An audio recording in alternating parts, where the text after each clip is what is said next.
중앙선관위 사무총장님께 질의하겠습니다. 선거는 민주주의의 핵심입니다. 그리고 선거의 생명은 공정성입니다. 맞죠? 네, 맞습니다. 그리고 선관위의 존재 이유는 공정한 선거 관리입니다. 거기도 동의하시죠? 네, 동의합니다. 그리고 시스템적으로 그다음에 선거를 관리하는 과정에서 공정하게 관리돼야 된다. 동의하시죠? 네, 동의합니다. 그 과정에 있어서 국민적 의혹이 있다면 이를 설명하고 설득하는 책임도 중앙선관위에 있다고 생각합니다. 맞습니까? 맞습니다. 그런데 그동안 정치권에서는 금기어가 하나 있습니다. 부정선거입니다. 부정선거를 입에 올리면 미친 사람 한 명 추가됐습니다. 당신도 부정선거로 당선된 거네요. 이렇게 치부해 왔습니다. 그런데 아이러니하게도 이번 계엄의 주된 목적 중에 하나가 부정선거의 가능성이 있는지 없는지 여부를 확인하기 위한 것이었습니다.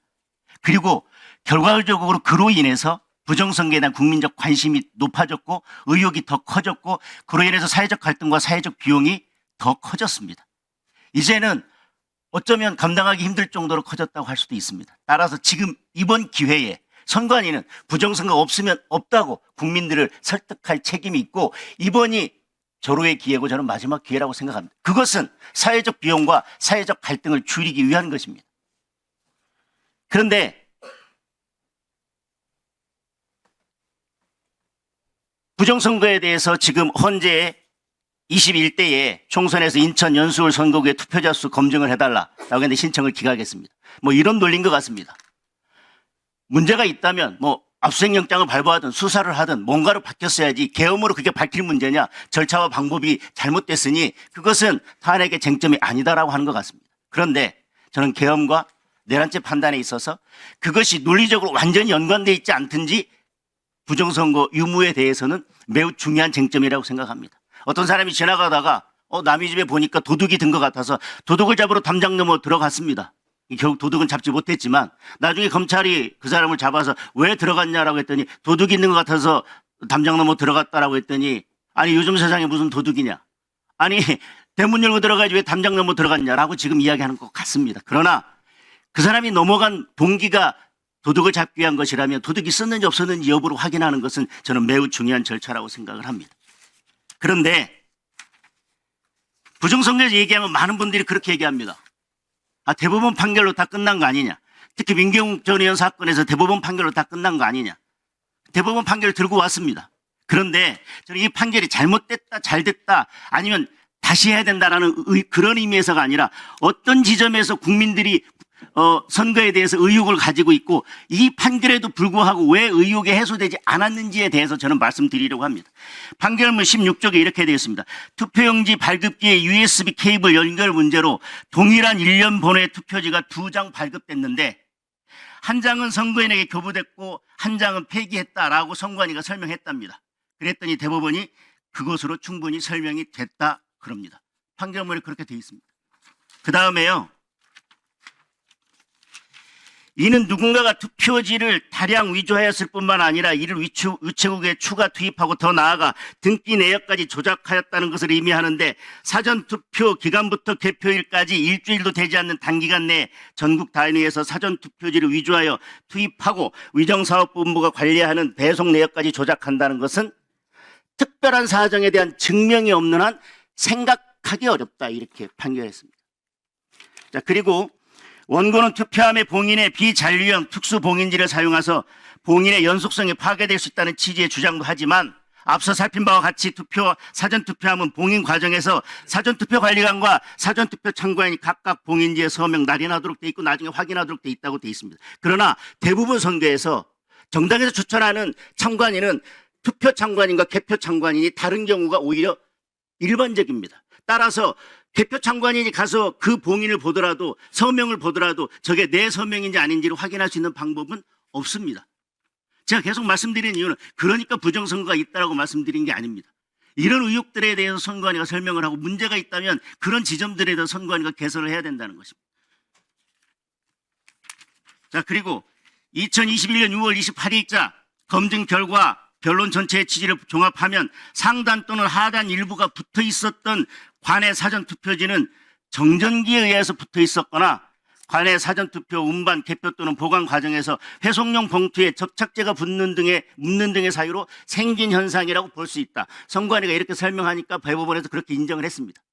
저는 그 부분에 대해서 그런 현상이 발생했기 때문에 국민들이 의혹을 갖는 지점들이 생긴다는 것입니다. 그리고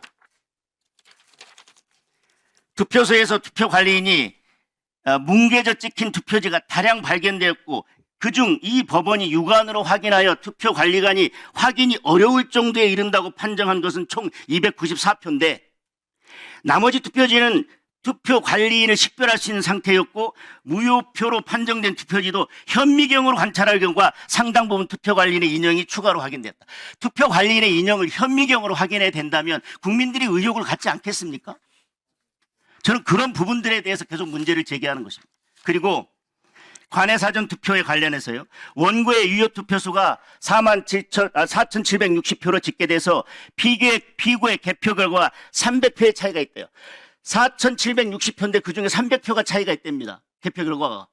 그런데 피고가 공표한 이 사건 선거의 총 관외수표 선거인 숫자는 12,957표로 만일 원고의 유효표 숫자가 이 법원이 집계한 결과와 같이 4,760표였다면 총 관외 사전 투표 수량은 13,248표.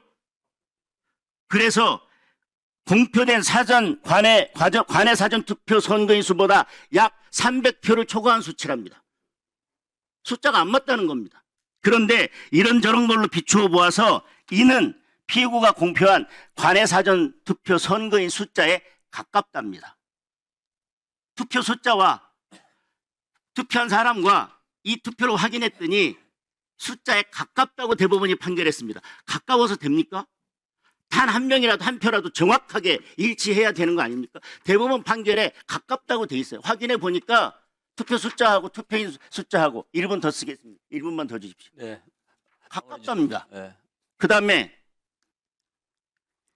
갑 47호증, 51호증의 각 영상에 의하면 이 사건의 선거의 개표소에서 투표지 분류기를 촬영하지 말라는 안내방송을 한 사실이 인정된다 이렇습니다. 그런데 그렇다고 해서 개표 결과 조작이 있었다거나 그에 대한 증명이 있는 것을 볼 수 없답니다. 조작이 있었는지 없었는지를 떠나서 왜 참관인이 분류기를 촬영하지 말도록 공식적으로 방송까지 하느냐 이 말입니다. 이런 부분에서 국민들이 의혹을 갖는다는 겁니다.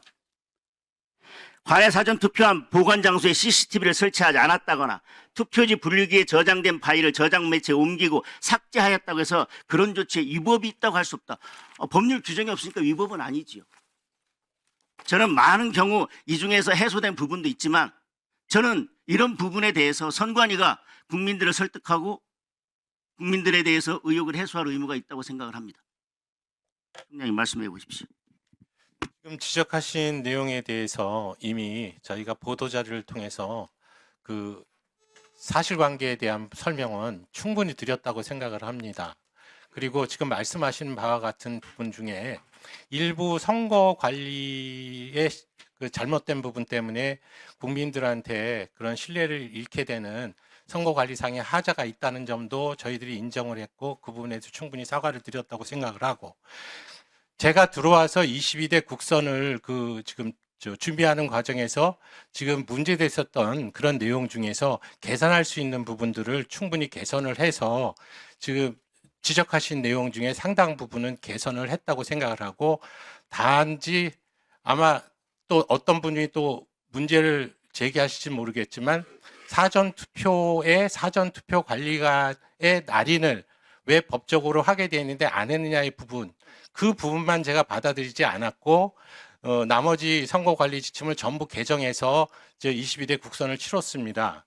그런 상황에서 저의 입장에서는 저는 최선을 다해서 나름대로 완벽하지는 못하지만 그래도 성공리에 22대 국선을 치렀다고 생각을 하고 있는데 21대, 20대 대선이나 이런 부분들은 얘기하지 않겠습니다. 그렇다면 22대 국선에서 어떤 선관위가 어떤 잘못을 했다라는 부분들이 지금 나와 있는 게 있나요? 맞습니다. 네. 예, 그렇습니다.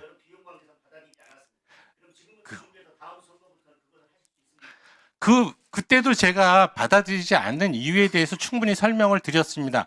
이것은 제도 개선적인 차원뿐만 아니라 예를 들어서 간단하게 설명을 드려보겠습니다. 그 사전 투표는 본 투표. 자, 장 의원님. 네, 예, 나름대로 그 의견에 대해서는 나름대로 동의를 합니다. 네. 네. 자, 더 말씀을 드릴까요? 아니면 하고 싶은 말 더 있습니까? 지금 사전투표제 네. 부분을 정리를 해드려야 되는데 간단히 해주십시오. 예. 이게 법상으로 사전투표의 부분을 시행을 하기 위해서는 제한을 할 수밖에 없습니다. 그래서 법률 만드실 때 읍면동에 하나씩만 설치하도록 되어 있지 않습니까? 사전투표제가. 그렇습니다. 근데 예. 거기에 대응하는 본투표일에 그 본투표소는 약 4배 이상을 설치하게 됩니다. 이번에도 거의 15,000개를 설치했거든요. 이거는 3,500개 정도 설치를 하는 거고요. 그런데 이 사전투표소를 운영하는 데 있어서 개수를 그럼 늘리지 않는다. 그럼 개수를 늘리지 않으면 사전투표소는 전국 단위로 하기 때문에 어떤 특정 투표소에 그 선거인들이 몰려갈 수가 있습니다. 이때 너무 많이 몰려가면 이게 사전투표를 하고 싶어도 투표를 할 수 없는 상황이 벌어지게 되는 겁니다. 그러니까 그런 부분들을 전부 감안을 해서 하려면 사전투표소를 지금의 개수 가지고는 부족하다는 생각 때문에 더 늘려야 되고요. 근데 늘리는 게 지금 중요한 부분이 단순한 인원만 늘리는 게 아니고요. 사전투표를 운영하기 위해서는 지금 통합 서버, 지금 서버 문제가 또 문제가 되는데요. 그 사전투표소와 서버를 연결하는 전용 회선을 깔게 됩니다. 그래서 3,500개를 까는데 그러면 그걸 더 늘려서 뭐 7,000개나 15,000개를 깔아야 된다는 얘기가 되는 겁니다. 과연 그게 기술적으로도 가능할지 어쩔지 모르겠지만 비용도 많이 들고 만약 서버와 지금 사전투표소하고 연결하는 접점의 전용 회선만을 그런 식으로 많이 깔게 되면 지금 말씀하시는 대로 보안의 취약성은 어떻게 될 거냐 그런 얘기입니다. 그러니까 단순하게 비교해서 그런 식으로 이 제도를 짜서는 안 되고요. 그러면 지금 일부 공감한다는 취지가 뭐냐면 이 전국적인 단위에 의해서 사전투표제를 계속적으로 가져갈 거냐, 유지할 거냐, 아니면은 이런 국가적 분란 때문에 이 국민들 입장에서 이런 신뢰가 보장이 안 된다면 적어도 변형을 해서 사전투표제를 폐지하지 않더라도 어떤 다른 방법을 사용할 거냐, 이런 부분들은 제도 개선 차원에서 마련을 해야 된다는 부분에 대해서는 적극적으로 동의를 하는데 단순히 사전투표소에 대해서 사인 날인을 해야 된다는 부분은 그와 같은 기술적이나 물리적인 그런 부분들을 감안하면 그것이 좋은 방법도 되지 않고, 그렇기 때문에 저희가 규칙으로, 법문은 그렇게 돼 있지만 규칙으로 바꿔 놓은 겁니다. 근데 사실 이 법 자체가 그 비교를 해보시면 본투표에 관련한 투표관리관의 날인 방법과 사전투표관리관의 날인 방법을 마치 동일하게 사인 날인하는 식으로 같이 돼 있어요. 그런데 이 심지어는 본투표소에 있어서도 투표관리관이 현장 관리를 필요로 해서 법상으로 미리 100매 범위 이내에서는 날인을 먼저 해두도록 돼 있습니다. 근데 이 사전투표는 그런 것도 없어요. 왜? 미리 찍을 수가 없죠. 어떤 사람이, 어떤 투표구에 있는 사람이 들어와서 본인 확인을 하고 그 해당 관할 투표구 위원회의 투표지를 받아야 되니까. 네. 그러니까 그런 식의 그 내용을 제가 다 설명을 드렸습니다. 네네. 네. 이해했습니다. 자.